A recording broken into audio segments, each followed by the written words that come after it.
ಈ ದಿನ ಅರಳಿ ಮರದ ವಿಚಾರವನ್ನು ಗಮನಿಸೋಣ.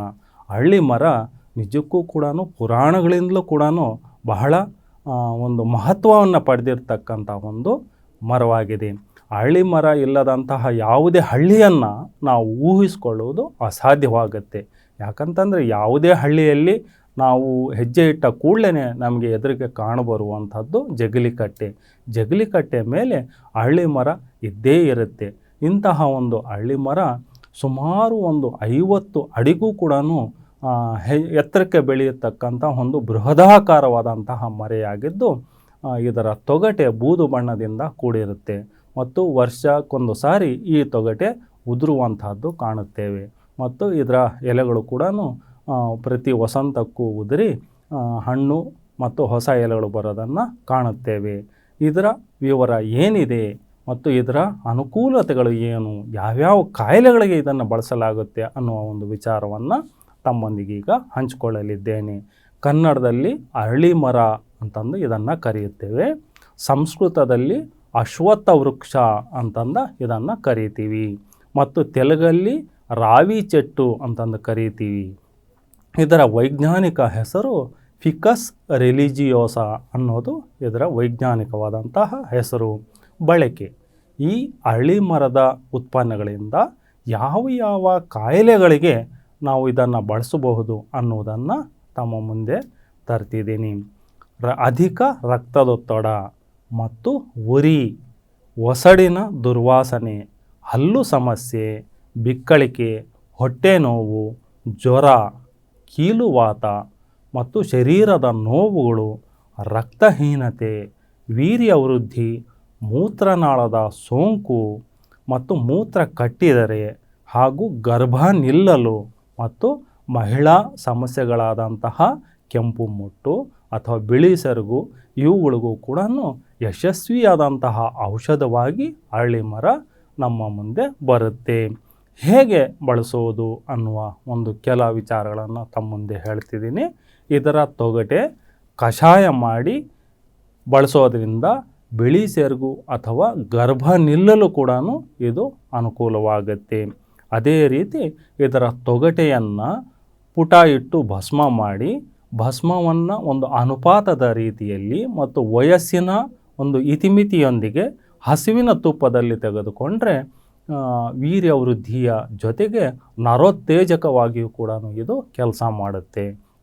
ಮತ್ತು ಇದರ ಒಂದು ಚಿಗುರೆಲೆಗಳನ್ನು 4-5 ಚಿಗುರೆಲೆಗಳನ್ನು ತೆಗೆದುಕೊಂಡು ರಾತ್ರಿಯ ಹೊತ್ತು ಒಂದು ತಾಮ್ರದ ತಂಬಿಗೆಯಲ್ಲಿ ಸಿಹಿ ನೀರು ಹಾಕಿ ಅದರಲ್ಲಿ ಈ ಎಲೆಗಳನ್ನು ಹಾಕಿ ಇಡುವಂಥದ್ದು. ಬೆಳಿಗ್ಗೆ ಎದ್ದು ಕೂಡಲೇ ಖಾಲಿ ಹೊಟ್ಟೆಗೆ ಈ ನೀರನ್ನು ಕುಡಿಯುವುದರಿಂದ ಎಂತಹ ಅಧಿಕ ರಕ್ತದೊತ್ತಡದ ಸಮಸ್ಯೆಯು ಕೂಡ ನಿವಾರಣೆಯಾಗುತ್ತೆ. ಈ ಥರ ಪ್ರತಿನಿತ್ಯ ಒಂದು ವಾರದ ಕಾಲ ತೆಗೆದುಕೊಂಡ್ರೆ ಒಳ್ಳೆಯ ಆಯುರಾರೋಗ್ಯ ನಮಗೆ ದೊರೆಯುವುದರ ಜೊತೆಗೆ ಅಧಿಕ ರಕ್ತದೊತ್ತಡದ ಸಮಸ್ಯೆಯಿಂದ ನಿವಾರಣೆ ಪಡೆಯಬಹುದು. ಅದೇ ರೀತಿ ಇದರ ಎಲೆಯನ್ನು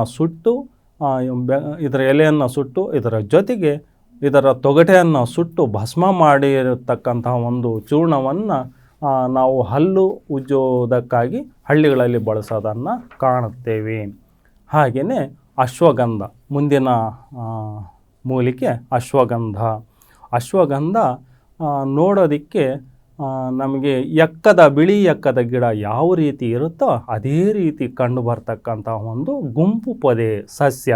ಸಾಮಾನ್ಯವಾಗಿ ಉಷ್ಣವಲಯದ ಒಂದು ಕಾಡು ಮೇಡುಗಳಲ್ಲಾಗಬಹುದು ಅಥವಾ ಕುರುಚಲು ಕಾಡುಗಳಲ್ಲಾಗಬಹುದು ಮತ್ತು ಕೆಲವೊಂದು ಕಪ್ಪು ಮಣ್ಣಿನ ಒಂದು ಭೂಮಿಯಲ್ಲಿ ಆಗಬಹುದು ಇದನ್ನು ನಾವು ಕಾಣಬಹುದಾಗಿದೆ. ಇದು ಒಂದು 3-4 ಅಡಿ ಅಷ್ಟೆತ್ರ ಬೆಳೀತಕ್ಕಂಥ ಒಂದು ಗುಂಪು ಸಸ್ಯ ಆಗಿದೆ. ಇದನ್ನು ಕನ್ನಡದಲ್ಲಿ ಹಿರೇಮದ್ದಿನ ಬೇರು, ಅಶ್ವಗಂಧಿ ಅಂತಂದು ಕರೆಯಲಾಗುತ್ತೆ. ತೆಲುಗಲ್ಲಿ ಪನ್ನೇರುಗಡ್ಡ ಅಂತಂದು ಕರೆಯಲಾಗುವಂತಹ ಇದು ಸಂಸ್ಕೃತದಲ್ಲಿ ಅಶ್ವಗಂಧಿಕ ಎನ್ನುವ ಹೆಸರಲ್ಲಿ ಇದೆ. ಹಾಗೆಯೇ ಇದರ ವೈಜ್ಞಾನಿಕವಾದಂತಹ ಹೆಸರು ವಿಥಾನಿಯಾ ಸೊಮ್ನಿಫೋರಾ ಅನ್ನೋದು ಇದರ ವೈಜ್ಞಾನಿಕವಾದಂಥ ಹೆಸರು. ಇದು ವಿಥಾನಿಯಾ ಕೋಗುಲಾನ್ಸಿಯಲ್ ಅನ್ನುವಂಥ ಕುಟುಂಬಕ್ಕೆ ಸೇರಿರ್ತಕ್ಕಂಥ ಒಂದು ಸಸ್ಯ ಆಗಿದೆ. ಇದರ ಬಳಕೆ ಯಾವ ರೀತಿ ಅಶ್ವಗಂಧವನ್ನು ಇದರ ಮೂಲಿಕೆಗಳನ್ನು ಮತ್ತು ಉತ್ಪನ್ನಗಳನ್ನು ಯಾವ ರೀತಿ ಬಳಸಲಾಗುತ್ತೆ ಅನ್ನೋದ್ರ ಬಗ್ಗೆ ಗಮನ ಕೊಡೋಣ. ಆಗಲೇ ನಾನು ಮೊದಲೇ ಹೇಳಿದ್ದೀನಿ, ಅಶ್ವಗಂಧವನ್ನು ಹಾಗೆ ನೇರವಾಗಿ ತೆಗೆದುಕೊಳ್ಳೋದ್ರಿಂದ ಅಡ್ಡ ಪರಿಣಾಮಗಳಾಗುತ್ತೆ. ಆದ್ದರಿಂದ ಯಶಸ್ವಿ ಅನುಭವ ಪಂಡಿತರು ಇದರ ಗಡ್ಡೆಗಳನ್ನು ತೆಗೆದುಕೊಂಡು ಹಾಲಲ್ಲಿ ಶುದ್ಧೀಕರಿಸಿದ ನಂತರ ನೆರಳಲ್ಲಿ ಒಣಗಿಸಿ ಚೂರ್ಣ ಮಾಡಿ ನಂತರ ಇದನ್ನು ಪಾಕ, ಲೇಹ್ಯ ಅಥವಾ ಚೂರ್ಣವಾಗಿ ತೆಗೆದುಕೊಳ್ಳುವ ಪ್ರಕ್ರಿಯೆಯನ್ನು ನಮ್ಮ ಮುಂದೆ ಇಡ್ತಾರೆ.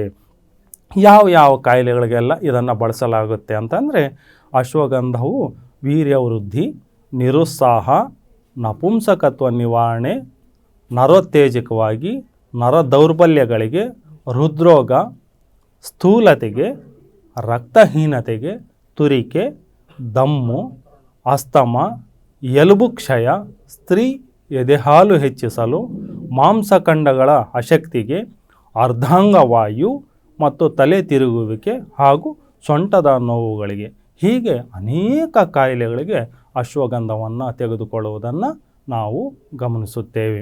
ಹಾಗೆಯೇ ಹೇಗೆ ತೆಗೆದುಕೊಳ್ಳುವುದು ಅಂತಂದರೆ, ಇದನ್ನು ಹಾಲಲ್ಲಿ ಶುದ್ಧಿ ಮಾಡಿದ ನಂತರವೇ ತೆಗೆದುಕೊಳ್ಳೋದನ್ನು ಗಮನದಲ್ಲಿಟ್ಕೋಬೇಕು.